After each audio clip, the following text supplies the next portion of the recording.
pelatih timnas senior ini nanti juga yang akan dipilih, salah satu hal utama adalah harus mau menerima asisten-asisten ya dari kita, dari lokal untuk bergabung secara bersama-sama.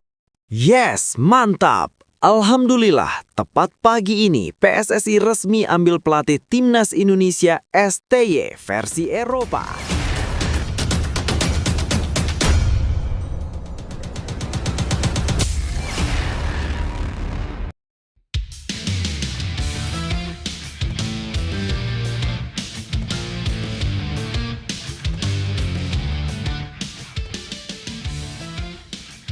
Yes, mantap! Alhamdulillah, tepat pagi ini PSSI resmi ambil pelatih Timnas Indonesia STY versi Eropa.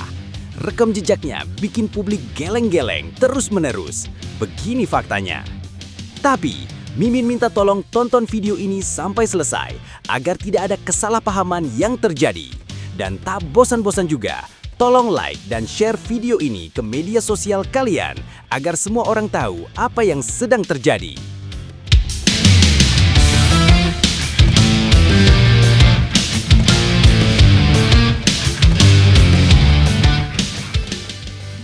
Sebelumnya diberitakan, terungkap calon pelatih Timnas Indonesia punya DNA juara mirip Shin Tae-yong. Nama John Herdman kian santer disebut sebagai kandidat kuat pelatih Timnas Indonesia. Media luar negeri hingga pernyataan internal PSSI menguatkan arah perubahan besar di kursi kepelatihan. Sosok asal Kanada itu dinilai memiliki rekam jejak dan karakter kepemimpinan yang sejalan dengan kebutuhan sepak bola nasional. Inilah 3 faktanya. Fakta pertama, pola 3 back yang identik dengan sepak bola modern. Baik Shin Tae-yong maupun John Herdman dikenal sebagai pelatih yang percaya pada keseimbangan antara pertahanan dan transisi cepat. Saat Shin Tae-yong memimpin Timnas Indonesia, pola 3 back menjadi fondasi utama, terutama di level kualifikasi Piala Dunia. Pola ini membuat Indonesia lebih disiplin bertahan, namun tetap punya opsi menyerang lewat sayap. John Herdman juga memiliki kecenderungan yang sama saat melatih Timnas Kanada hingga Toronto FC.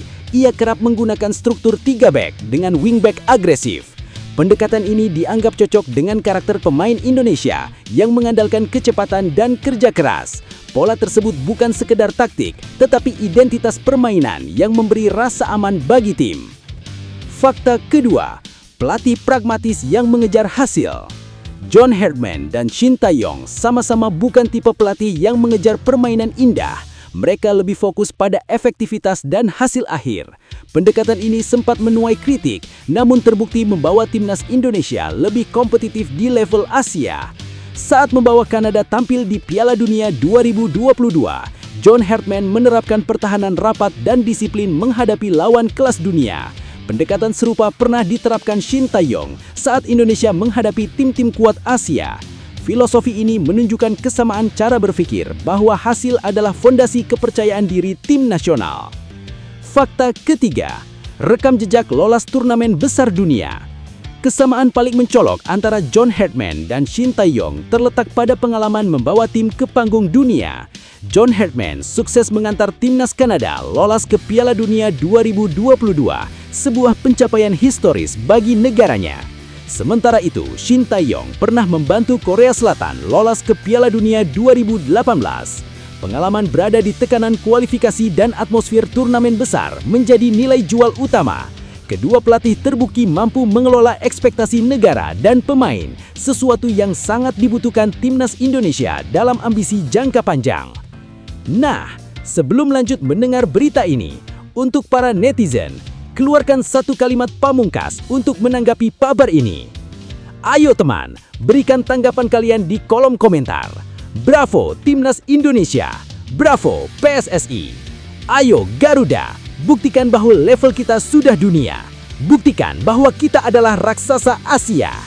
Di sisi lain, jangan lupa juga satu kalimat khusus untuk Erick Thohir CS yang sedang berusaha keras memajukan sepak bola Indonesia. Silakan tulis di kolom komentar.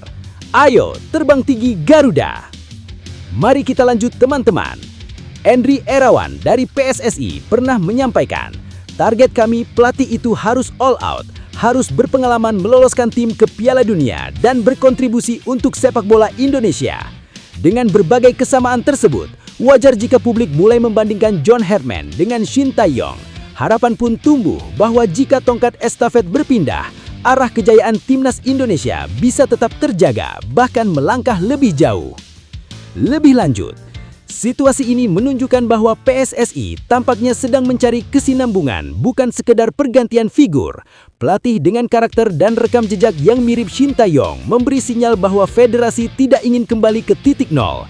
John Herdman diproyeksikan sebagai sosok yang bisa melanjutkan fondasi disiplin, taktik, dan mental kompetitif yang sudah dibangun sebelumnya.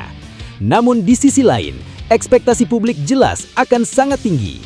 Nama besar dan prestasi internasional memang menjanjikan, tetapi sepak bola Indonesia punya kompleksitas sendiri, dari kultur, kompetisi, hingga tekanan supporter. Jika transisi ini tidak disertai dukungan struktural yang kuat, maka kemiripan gaya saja tidak cukup untuk menjamin hasil. Pada akhirnya, keputusan ini bisa menjadi langkah berani sekaligus ujian konsistensi PSSI. Jika benar ingin membawa timnas Indonesia naik level, maka pilihan pelatih harus dibarengi keberanian menjaga proses jangka panjang, bukan sekedar mengejar euforia sesaat. PSSI harus solid untuk kembalikan kejayaan timnas Indonesia. Komentar tidak masuk akal Raja Isa. Sebelumnya diberitakan, pelatih timnas Indonesia tak harus Shin Tae-yong lagi. Siapapun bisa jadi pelatih timnas Indonesia. Tapi PSSI harus memilih pelatih yang benar-benar paham sepak bola Indonesia, ujarnya. Sepak bola di negara ini punya karakter berbeda dengan negara-negara lain.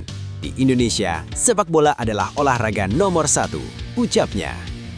Raja Isa juga menyatakan, saking gilanya terhadap Indonesia, semua orang berbicara soal sepak bola. Indonesia ini seperti Brazilnya Asia. Sepak bola merupakan martabat dan image yang harus dijaga. Karena publik hanya ingin melihat timnas Indonesia selalu menang di pertandingan, paparnya. Seperti kita semua ketahui sebelumnya, sepak bola Indonesia kembali berada di titik nadir setelah rentetan kegagalan timnas di semua level sepanjang 2025. Harapan publik yang sempat membuncah di era Shin Tae-yong kini tinggal kenangan, berganti kekecewaan dan tanda tanya besar terhadap arah kebijakan PSSI. Dari kegagalan usia muda hingga senior, federasi kini dituntut segera berbenah. Disambung dengan kalimat berikut ini 3 faktanya. Fakta 1. Prestasi timnas runtuh di semua level. Euforia publik terhadap timnas Indonesia yang sempat mencapai puncaknya di era Shin Tae-yong kini tinggal kenangan. Sepanjang 2025, satu persatu timnas di berbagai kelompok usia gagal memenuhi ekspektasi. Timnas U20 membuka rangkaian kekecewaan lewat performa mengecewakan di Piala Asia U20 di bawah asuhan Indra Syafri. Harapan regenerasi yang digadang-gadang justru berujung kegagalan menembus level Asia. Situasi tak membaik di level berikutnya. Timnas U23 yang pernah mencatat sejarah sebagai semifinalis Piala Asia U23 2024 kini kehilangan taji. Di bawah kendali Gerald Vandenberg, permainan dianggap menjemukan dan berujung kegagalan menjuarai Piala AFF U23 serta tersingkir dari kualifikasi Piala Asia U23. Padahal sebelumnya, generasi Rizky Ridho hampir mencicipi Olimpiade Paris 2024 andai tak terhenti di playoff kontroversial melawan Guinea U23. Fakta 2. Pergantian pelatih dinilai jadi titik balik negatif. Keputusan PSSI memecat Shin Tae-yong dan menggantikannya dengan Patrick Kluivert disebut banyak pihak sebagai kesalahan besar. Publik menilai capaian Shin Tae-yong yang mengangkat mental, fisik, dan daya saing timnas di level Asia seolah terhapus begitu saja. Animo supporter yang dulu membludak perlahan berubah menjadi kekecewaan mendalam. Patrick Kluivert yang diharapkan membawa standar Eropa justru gagal memenuhi target utama, yakni meloloskan timnas Indonesia ke Piala Dunia 2026. Jay Itzes dan kawan-kawan divonis kehilangan momentum emas. Kegagalan demi kegagalan ini memunculkan persepsi bahwa PSSI belum benar-benar memiliki peta jalan yang jelas dalam membangun timnas secara berkelanjutan. Fakta 3. Soliditas PSSI dipertanyakan, pengamat angkat bicara. Rentetan hasil buruk memicu isu friksi internal di tubuh PSSI.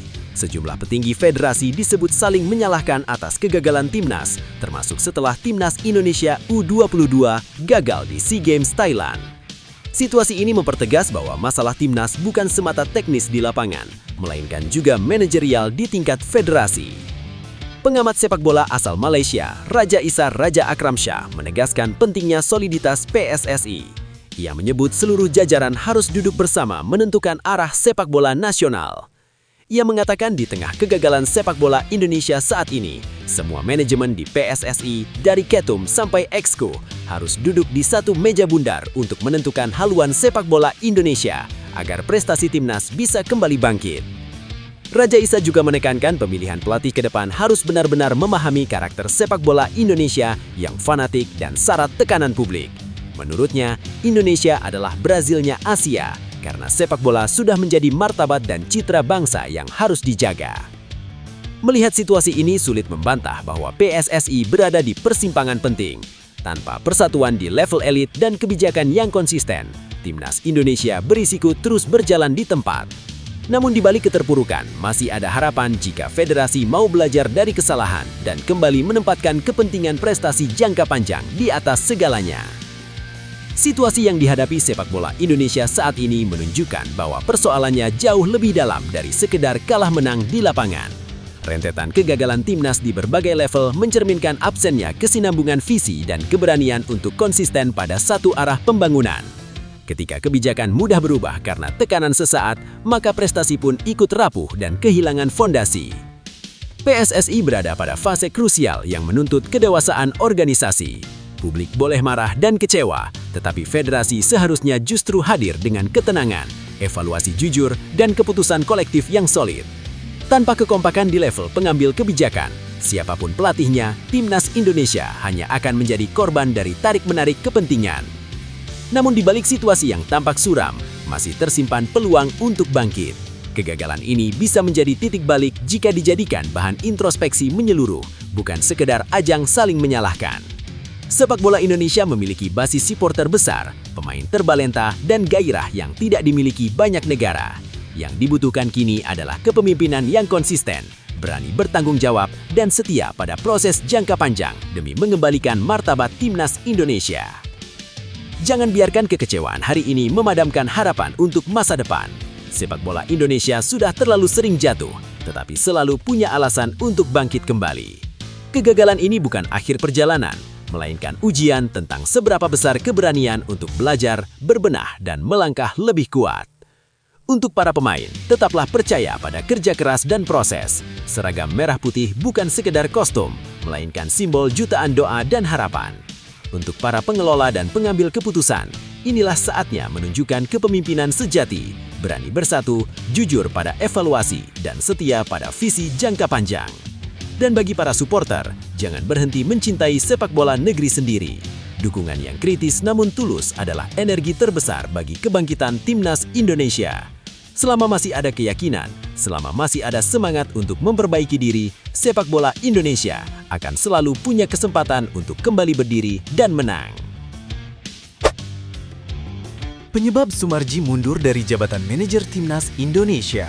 Sebelumnya diberitakan, Sumarji resmi mengundurkan diri dari jabatan manajer timnas Indonesia di tengah dinamika besar sepak bola nasional, pergeseran struktur di tubuh PSSI, pergantian pelatih hingga tekanan prestasi menjadi latar dari keputusan yang mengejutkan publik sepak bola tanah air.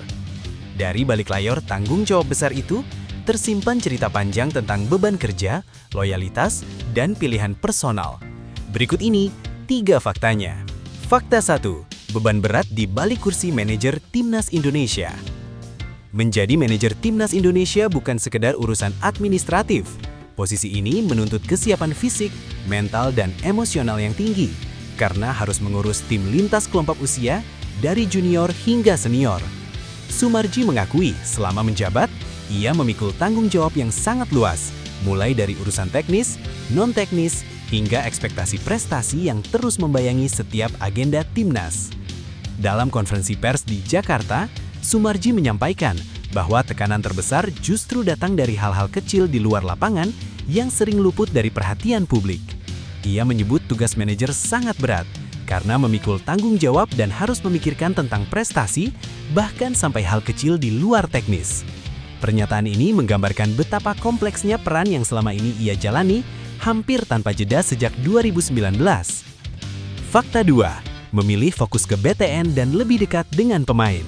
Keputusan mundur bukan berarti menjauh dari Timnas Indonesia. Soemarji menegaskan, dirinya ingin mengurangi intensitas pekerjaan yang membutuhkan fokus besar agar bisa lebih optimal menjalankan peran sebagai ketua Badan Tim Nasional. Dengan posisi tersebut, ia tetap terlibat langsung dalam pembinaan timnas dari berbagai level. Soemarji juga menegaskan, selama ini ia memilih menyimpan sendiri keluh kesah yang dirasakan. Ia mengatakan, tidak pernah menyampaikan kesulitan ke publik sesulit apapun dan lebih memilih menyelesaikannya secara internal. Ia berharap dengan adanya manajer baru, tugasnya untuk selalu melekat bersama tim di setiap event bisa berkurang, sehingga fokus pembinaan dan koordinasi di BTN berjalan lebih efektif. Fakta 3. Perjalanan panjang sejak 2019 hingga akhir masa jabatan. Soemarji mulai menjabat sebagai manajer Timnas Indonesia sejak era kepemimpinan Muhammad Iryawan di PSSI pada 2019 dan berlanjut hingga masa Erick Thohir sejak 2023. Selama periode itu, ia menjadi saksi berbagai fase penting Timnas Indonesia, termasuk menangani Timnas U19 dan mengantarkan Timnas U22 meraih medali emas SEA Games Kamboja 2023. Namun perjalanan panjang itu pun diwarnai kekecewaan. Di SEA Games Thailand 2025, Timnas U22 yang berstatus juara bertahan gagal melaju ke semifinal. Tak lama setelah PSSI mengakhiri kerjasama dengan Indra Syafri, Soemarji pun menyampaikan pengunduran dirinya pada 16 Desember 2025. Sebuah penutup dari 6 tahun pengabdian yang penuh dinamika dan tekanan tinggi di balik layar Timnas Indonesia.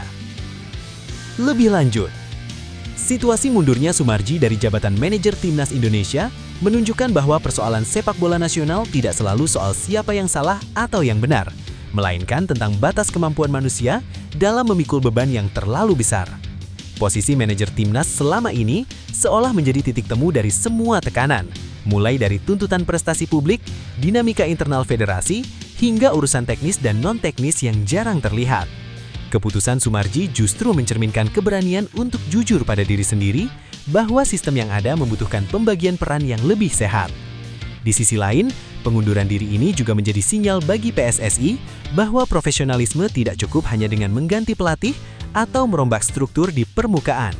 Tanpa manajemen yang kuat dan beban kerja yang realistis, figur sekuat apapun akan kelelahan. Pada titik ini, langkah Soemarji bisa dibaca sebagai peringatan bahwa pemenahan sepak bola Indonesia harus dimulai dari tata kelola, bukan sekedar hasil di papan skor. Setiap langkah mundur bukan selalu berarti menyerah. Kadang itu adalah cara paling jujur untuk menjaga kualitas dan integritas diri. Keputusan yang diambil di tengah tekanan besar justru menunjukkan kedewasaan dan keberanian untuk menempatkan kepentingan yang lebih luas di atas ego pribadi. Di dunia yang penuh tuntutan seperti sepak bola, siapapun berhak mengambil jeda agar bisa kembali memberi kontribusi dengan cara yang lebih tepat. Untuk sepak bola Indonesia, perjalanan ini belum selesai. Setiap tantangan adalah pelajaran. Setiap kegagalan adalah pijakan untuk perbaikan. Selama masih ada orang-orang yang mau bertanggung jawab dan berani mengambil keputusan sulit, harapan itu tetap hidup. Proses memang tidak instan, tapi konsistensi, kejujuran dan kerja nyata akan selalu menemukan jalannya untuk menuju prestasi yang lebih baik. 3. Prestasi John Herdman, calon kuat pelatih Timnas Indonesia. Nomor 1 tak tersaingi. Sebelumnya diberitakan nama John Herdman mencuat sebagai kandidat terkuat pelatih Timnas Indonesia. Sosok berpaspor Inggris itu tengah menganggur dan disebut memiliki rekam jejak prestasi kelas dunia, meski namanya tidak terlalu populer di kalangan penggemar sepak bola arus utama. Dari sepak bola wanita hingga tim nasional putra, Herdman dikenal sebagai pelatih dengan sentuhan pembangunan jangka panjang. Berikut ini 3 faktanya. Fakta 1.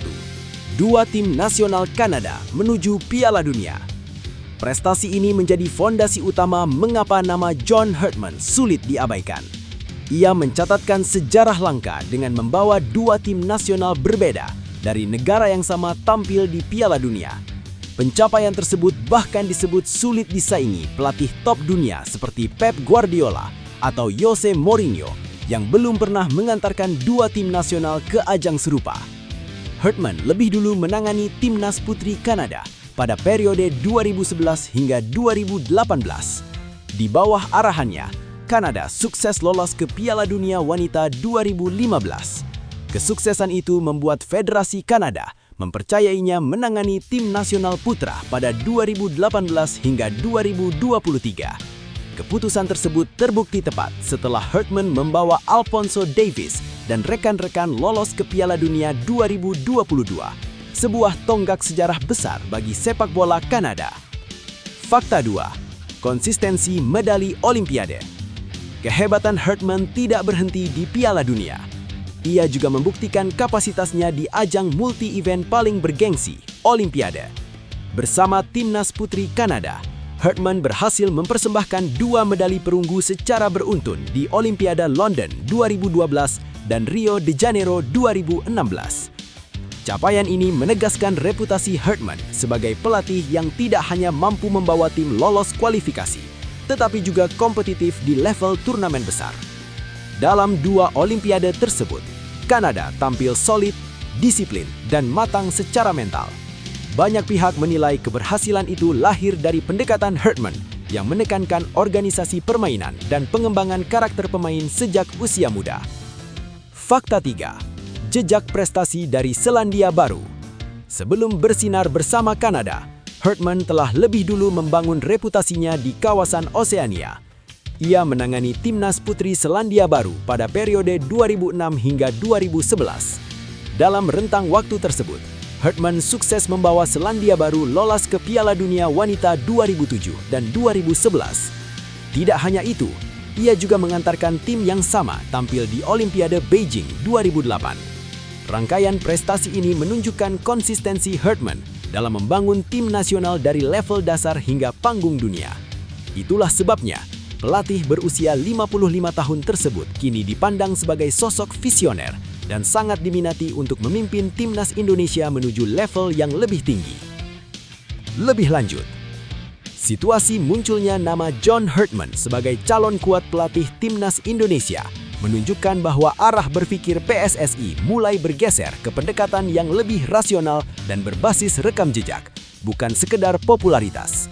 Hartman memang bukan nama yang ramai diperbincangkan seperti pelatih elit klub Eropa, tetapi justru disitulah letak kekuatannya.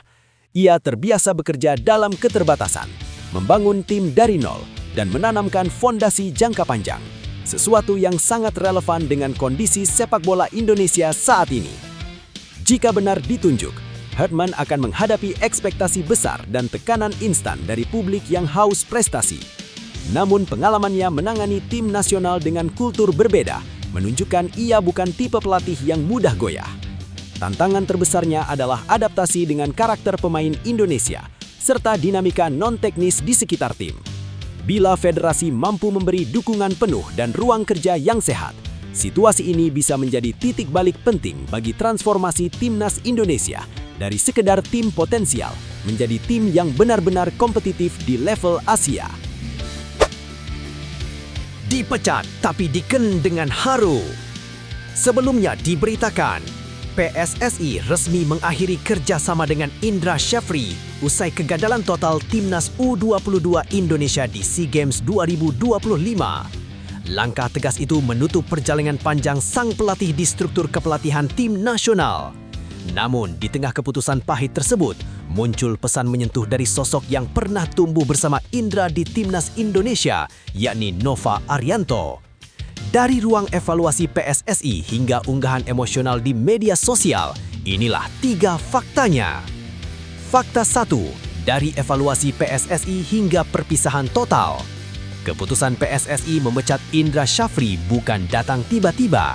Kegagalan timnas U22 Indonesia di SEA Games 2025 menjadi titik balik yang sulit dihindari.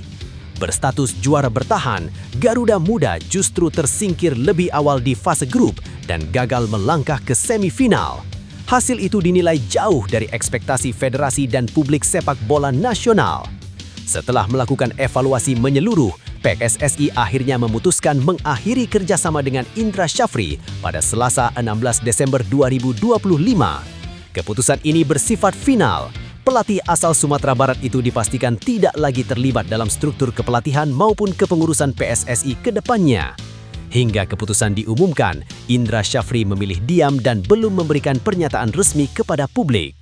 Fakta 2, Indra Syafri sosok penting di balik karier Nova Arianto.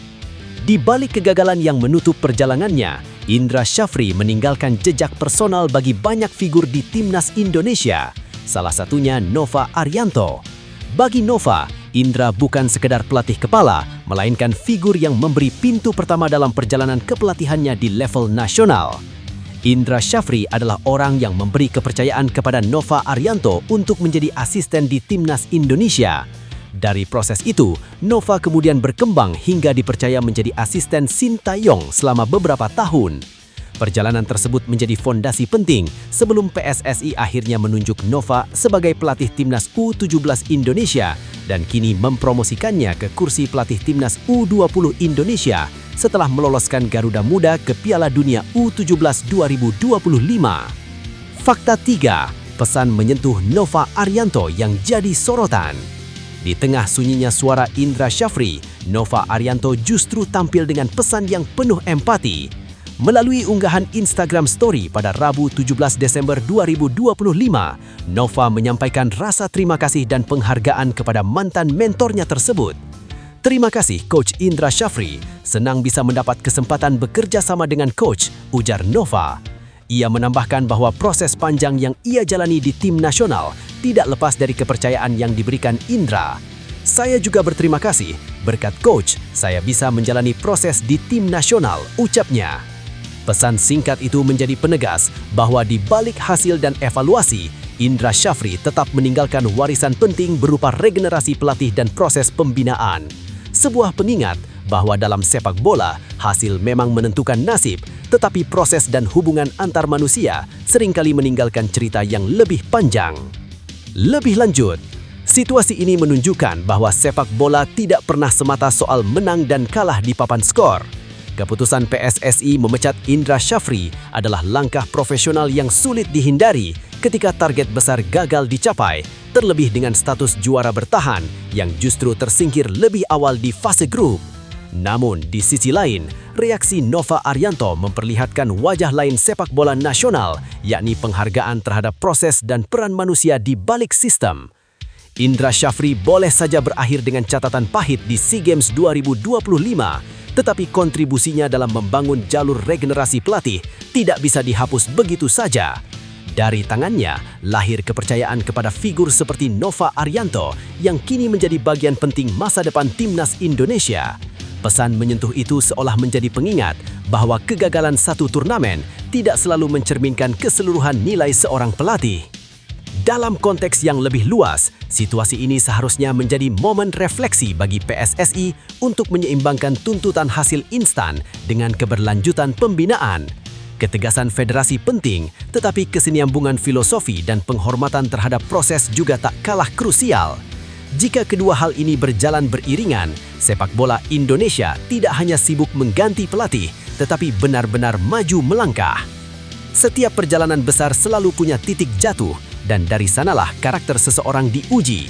Kegagalan hari ini bukan akhir dari pengabdian, melainkan jeda untuk menata ulang langkah.